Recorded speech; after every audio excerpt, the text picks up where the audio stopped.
Now to Judy Collins. Her crystal clear voice has captivated audiences for more than 50 years, but it is her social activism that has really earned her a place in the history books. I talked to Collins recently and asked her how she got her start. It started out, as a child. I was trotted out on the stage at 4 years old in Butte, Montana, and I never looked back. What's life like for Judy Collins today?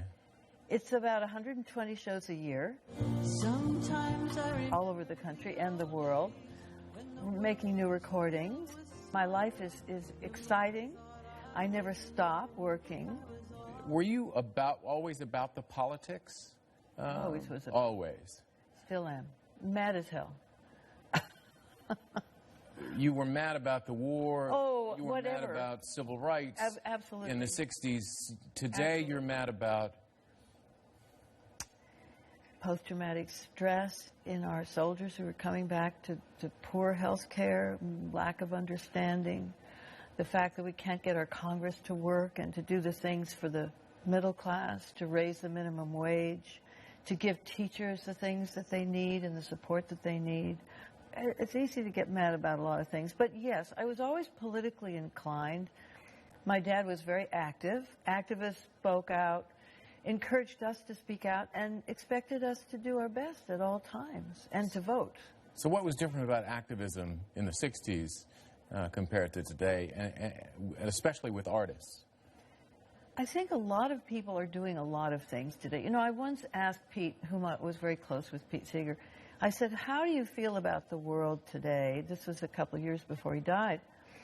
And he said, I've never been more optimistic. And I said, why is that? And he said, because everywhere in the country and everywhere in the world, people are doing good things, small groups maybe, but they're working on trying to make change.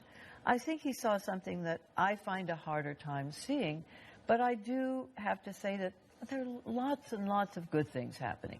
We don't have the kinds of marches, the kinds of organized events that I was involved with.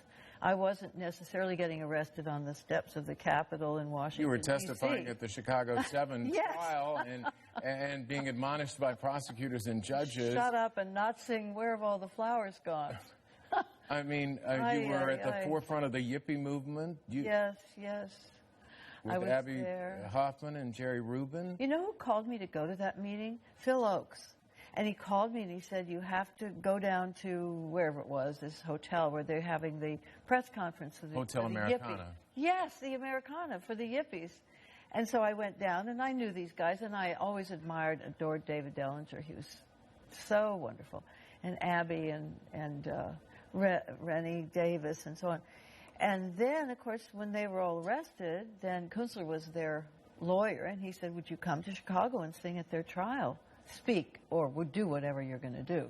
And that's when I opened my mouth and sang, where have all the flowers gone? And it was the guard, or whatever you call him.